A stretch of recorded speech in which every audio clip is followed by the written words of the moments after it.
अरे लेकिन मैंने एक चीज़ और समझाई थी, जब हम ब्लैक वर्ड यूज़ करते हैं फिजिक्स में, तो it is not colour, it's an idea. Black and white are generally not used in physics as noun, they are used more as adjectives. खैर बड़े आगे. तो जब हम ब्लैक या वाइट भी कभी आगे आ जाए फिजिक्स में, तो कलर की तरह मत लीजिएगा, है ना. तो यही हम कह रहे हैं, ब्लैक बॉडी क्या होगी? A body which absorbs all the radiation falling on it. A body which absorbs all the radiation falling on it. एक ऐसी बॉडी जो क्या करे, उस पे गिर रही सारी रेडिएशंस एब्जॉर्ब कर ले. That is black body. Black colour body नहीं, ब्लैक बॉडी. ठीक है कि नहीं? जो नॉर्मल सिनेरियो में ब्लैक दिखने के चांसेस है, बात सही है. क्यों? नॉर्मल सिनेरियो कौन सा होता है दुनिया में? एमिशन वाला कि रिफ्लेक्शन वाला? रिफ्लेक्शन वाला. मैक्सिमम चीजें हमें क्यों दिख रही है? रिफ्लेक्शन की वजह से. राइट? तो नॉर्मल सिनेरियो में वो जनरली ब्लैक दिखेंगी, ये बात ठीक है. बट यदि कोई चीज चमक रही है तो ब्लैक बॉडी नहीं हो, ये गलत है. जैसे कि sun is a near black body, but हमें कैसी दिखती हो? कैसा दिखता हो? ब्लैक दिखता है? ब्राइट दिखता है. अंधेरे कमरे में चमकता हुआ कोयला ब्लैक दिखता है? ब्राइट दिखता है. राइट?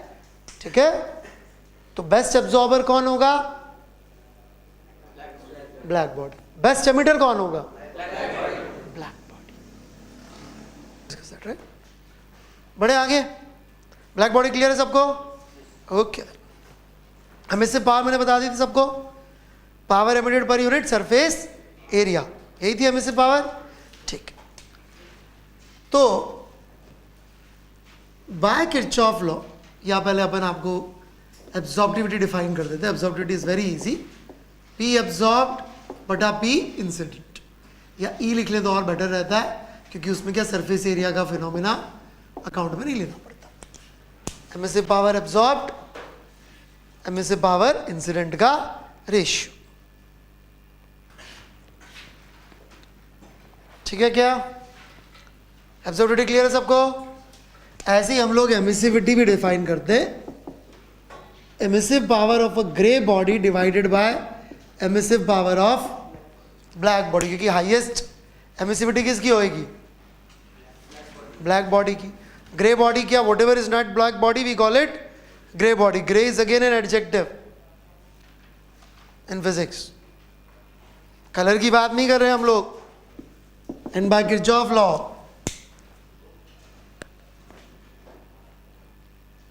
क्योंकि एब्जॉर्बिविटी ऑफ अ ब्लैक बॉडी कितनी है? 1. क्या definition? Absorbs all the radiation incident on it. 1. और बाय दिस डेफिनेशन ई भी कितना होगा? 1. अबे ब्लैक बॉडी का ब्लैक बॉडी से कंपेयर करो तो कितना आएगा गधो? 1. तो ये कितना हो गया? E. Right? For other bodies also Kirchhoff law कहता भी ये बात कि good absorbers are good emitters. तो जिसका एब्जॉर्बिविटी 0.9, उसका एमिसिविटी भी 0.9. So A is equal to E. गुड आउट इसमें? पक्का? हेलो, क्लियर है यहां तक? कुछ भी नहीं कहना?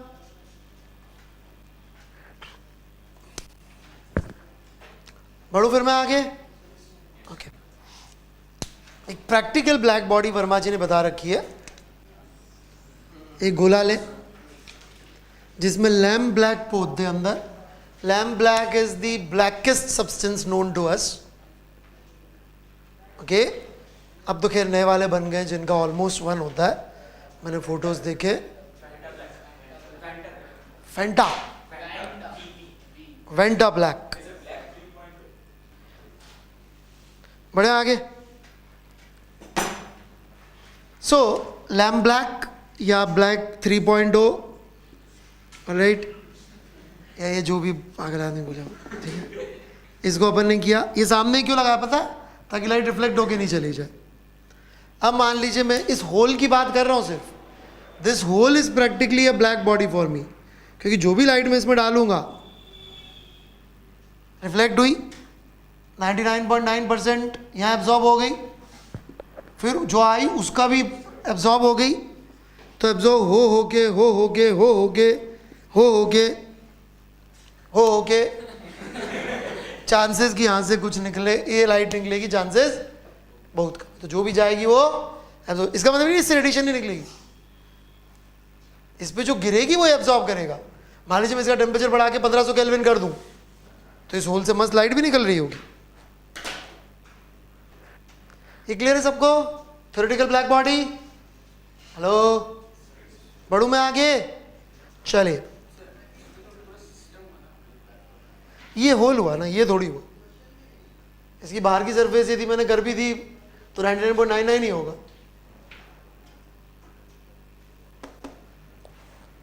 This hole is black body, HCL में लिखा हुआ, पढ़ो ध्यान से।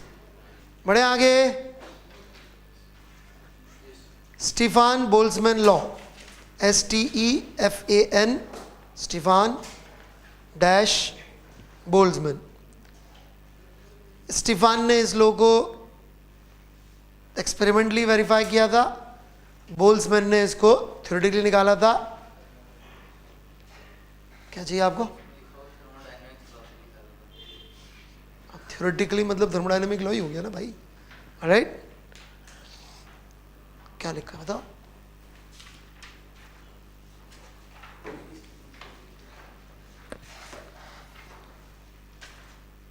Stefan says this law from experimental data available radiation. Boltzmann derived it from, alright. Boltzmann बहुत महान आदमी थे, राइट? उन्होंने सबसे clear cut proof of atom दिया था, क्लोज इनफ था वो ट्रू होने के, थोड़ा सा उनका काम उसमें आधा अधूरा रह गया था, थोड़े मेंटल भी थे, तो डिप्रेशन में चले गए, सुसाइड कर लिया 1906 में, जबकि 1905 में उन्हीं के काम को जैसा ही लेकिन और ज़्यादा रिगरस मैथमेटिकली एल्बर्ट आइंस्टीन ने पेपर पब्लिश कर दिया था, उन तक पहुंचा नहीं। तो unfortunately Ludwig Boltzmann committed suicide, right? बड़े ज़बरदस्त इंटेलेक्चुअल आदमी थे। इनफैक्ट 2 फंडामेंटल कॉन्स्टेंट्स में इनका कंट्रीब्यूशन है।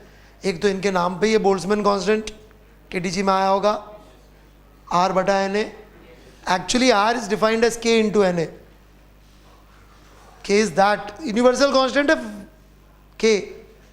Boltzmann constant capital G, C, E, epsilon not, mu naught, उस लेवल का है। प्लैंक्स कांस्टेंट उस लेवल का फंडामेंटल कांस्टेंट है बोल्ट्जमैन कांस्टेंट। समझे मेरी बात? और ये सिग्मा भी बिल्कुल उसी लेवल का है जो इसमें आता है। स्टीफन बोल्ट्जमैन लो पढ़ के आओगे ना, ये भी उसी लेवल का लॉ है, कांस्टेंट है, फंडामेंटल यूनिवर्सल कांस्टेंट। समझे मेरी बात को? राइट? यदि आप यूनिवर्सल कांस्टेंट्स की लिस्ट देखेंगे तो वहाँ पे 2 मिल जाएंगे जिसमें इनका काम है, और काफ़ी ब्रिलियंट आदमी माने जाते थे, बट थोड़ा मेंटल थे, तो सुसाइड कर लिए, डिप्रेशन में आके फांसी लटक गए। राइट? क्या हो गया? बढ़े आगे। तो this is the law, emissive power of a black body is sigma T to the power 4. Sigma is Stefan's constant, इकलौता कांस्टेंट जो मैं कभी नहीं भूल पाता। T is absolute temperature of the black body. Power emitted by black body लिखनी है due to radiation, so that would be sigma A to the power T की power 4. Power emitted by grey body लिखनी है E sigma A T to the power 4. ऐसे लिखना चाहते हैं dq by dt due to radiation, सिर्फ emission, तो ऐसे भी लिख सकते हैं। ठीक है? पूरा dq by dt नहीं है, सिर्फ एमिशन है, वो भी कौन सा? ड्यू टू, ये एक ही चीज है, of a grey body. T किस में लिखना है? केल्विन में। डिग्री सेल्सियस बहुत साइंटिफिक नहीं है, ठीक है कि नहीं? केल्विन ही लॉजिकल है। बढ़े? अब स्थिति यह है कि जितना हमने सीखा यूजिंग ऑल दैट हम यहाँ तक पहुँच गए। इससे हम इजीली एक बॉडी कितना एमिट कर रही है ये बता सकते हैं, राइट, रेडिएशन के द्वारा। प्रॉब्लम इस कितना एब्जॉर्ब कर रही है, इसके लिए अभी तक हमने कोई फिजिक्स मैथ्स नहीं करी है। कि करी है? इवन ब्लैक बॉडी भी मैं कहीं बोल दूं कि यहाँ रखी है, बताइए कितना एब्जॉर्ब कर रही है। एब्जॉर्प्शन आप देखिए किस पे डिपेंडेंट है, पी इंसिडेंट। तो पी इंसिडेंट चाहिए होगा तब जाके निकलेगा। समझ में आ रही मेरी बात? तो हम दो केसेस लेंगे एब्जॉर्प्शन के लिए। एमिशन के लिए तो स्टीफन बोल्ट्जमैन का यूनिवर्सल लॉ है, ठीक है। एब्जॉर्प्शन के लिए हमें दो केसेस लेने पड़ेंगे। एक होगा something capped in an enclosure. कोई बॉडी कहाँ रखी है? एनक्लोजर में। Now what is this enclosure?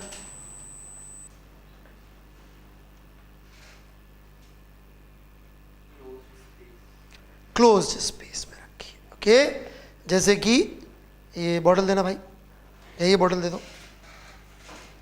इस बॉटल में यदि हमने कुछ रख दिया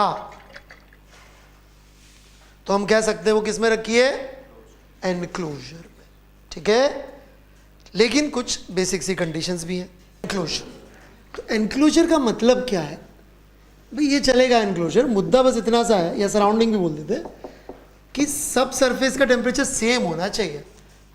इसमें अपन ने एक बॉडी रख दी, नो प्रॉब्लम्स, पर ऐसा नहीं कि किसी सरफेस का टेम्परेचर कुछ, किसी सरफेस का टेम्परेचर कुछ, फिर हम उसको एनक्लोजर नहीं कह सकते, क्योंकि हम जो भी करेंगे उसमें हमें सराउंडिंग या एनक्लोजर के टेम्परेचर की आवश्यकता पड़ेगी। समझ में लिख लिया सबने? अलग अलग टेम्परेचर पे वो आसपास, तो हाँ सब कुछ ये हो गया।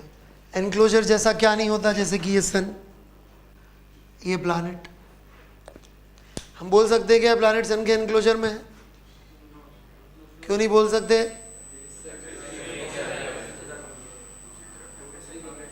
हर तरफ से इस पे रेडिएशन गिर रही है क्या सन की? So it is not in an enclosure. Agreed और नॉट? इसके केस में एब्जॉर्प्शन अलग से निकलेगा, इस केस में एब्जॉर्प्शन बुद्धि का यूज करके मैं यूं निकाल सकता हूं, ठीक है। इसी का यूज करके न्यूटन्स लॉ ऑफ कूलिंग निकलेगा। Newton's law of cooling is very interesting. वो जैसे शर्लक होम्स, नहीं सॉरी तुम्हारे लेवल पे बात करूं, सीआईडी, राइट। शर्लक होम्स का वाला कोई है क्या जिसने शर्लक होम्स पढ़ा हो, देखा हो कभी? पढ़ा तो नहीं होगा, पढ़ा भी। तो उसमें जो है कई बार ऐसा होता है कि डॉक्टर जो होता है वो बॉडी के पास जाता है, उसका टेम्परेचर नापता है और बताता है कि 4 घंटे पहले मौत हुई थी। किसी मूवी में ऐसा देखा, डॉक्टर्स बता देते हैं कि डेथ जो है अब से 5 घंटे, क्या, विच इज बेस्ड ऑन जो अभी हम पढ़ने जा रहे हैं।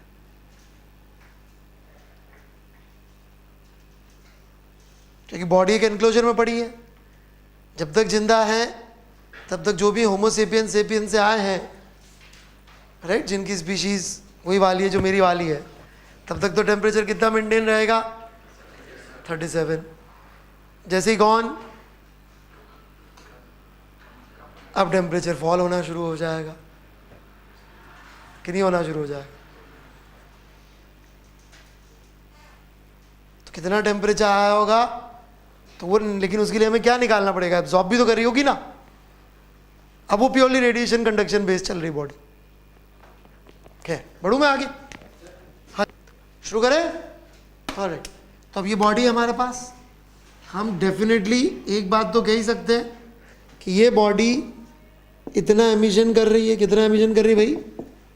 ई sigma e of body sigma T B power 4 into area of body. Alright, हम क्या नहीं निकाल सकते? एब्जॉर्प्शन कितना कर रही है, राइट। यही प्रॉब्लम है, क्यों नहीं निकाल सकते? क्योंकि जो पी इंसिडेंट होगा वो डिपेंडिंग ऑन ये कैसा शेप है, क्या है, बहुत सारे फैक्टर्स आ जाएंगे। या तो हम उसको ड्राइव करें, उसको फॉर्म फैक्टर करके ऐसे ही लोग टाइम पास करते हैं, या थोड़ा दिमाग यूज कर ले। जरा देखिए, बी एब्जॉर्प्शन किस पे डिपेंड नहीं करता, टेम्परेचर ऑफ बॉडी पे depend. And here is the clue, the clue is this. वैसे भी ऐसा होना ही है कभी ना कभी। लेट्स से एक बॉडी जो कि सराउंडिंग के टेम्परेचर पे है, यदि बॉडी अपन ने ऐसे ही छोड़ रखी तो कभी ना कभी वैसे भी आनी थी। अरे कोई बॉडी जिसमें और कोई हीट का सोर्स नहीं हो, जैसे ये वाली बॉडी, अभी रेप्टाइल बॉडी होगी ना एरिन वाली, इसने तो बोला था कि धूप में इसका टेम्परेचर बढ़ जाता है और बिना धूप के कम हो जाता है, राइट? तो ऐसी बॉडी का टेम्परेचर तो फाइनली कितना हो जाएगा? या फिर हमने सराउंडिंग के बराबर की टेम्परेचर की बॉडी ला के रख दी, ठीक है? ये बॉडी कितना एमिशन कर रही है ये हमें पता है बिल्कुल, कितना एमिशन कर रही है भाई? EB sigma TS power 4, TB की जगह क्या लिख रहा हूं मैं? TS power 4 into area of body, इतना एमिशन कर रही है। क्या इसका टेम्परेचर अब फर्दर चेंज हो रहा है? क्या फर्दर इसका टेम्परेचर चेंज होगा? है? Yes sir. कौन पागल है? Hence I can say it is absorbing also same as emission.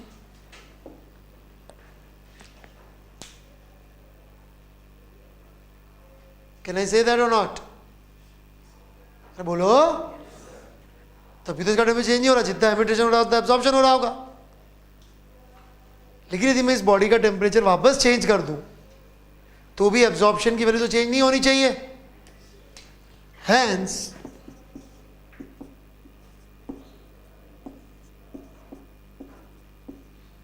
Done.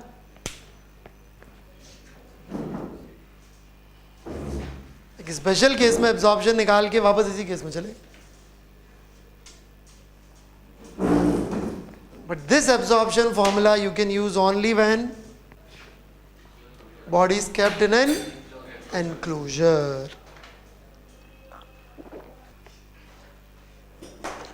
Everybody got it?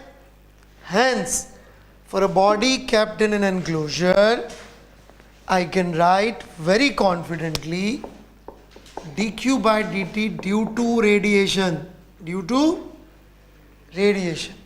is EB sigma AB TS power 4 इस रेट से रिसीव कर रही है, वो इस रेट से एमिट कर रही है।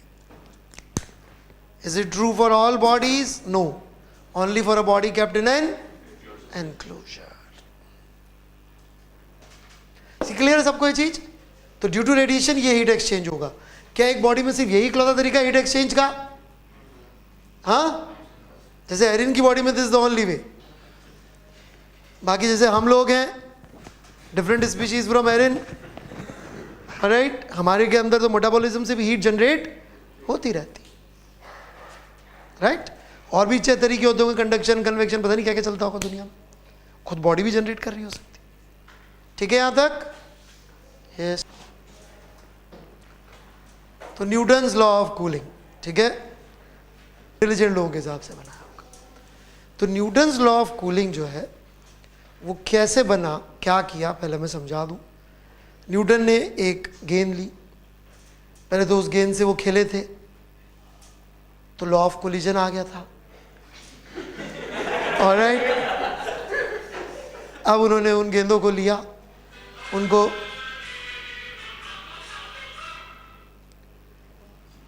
गेंद को लिया, गरम किया, टेम्परेचर नापा, रूम में धागे से टांग दिया, बैठ गए अपना आराम कुर्सी पे, सिगार विगार पीते रहे, अपना पाइप सिगार विगार जो भी पीते होंगे, बीड़ी सिगरेट मुझे क्या मालूम, ऑलराइट, बैठ के पीते रहे, ऑलराइट। और उसका टेम्परेचर हर 5 मिनट में नोट करते रहे। किसका? उस बॉडी का। ध्यान दीजिएगा, उस ऑब्जर्वेशन के बेसिस पे न्यूटन ने ये बोला कि rate of fall in temperature of a body is this.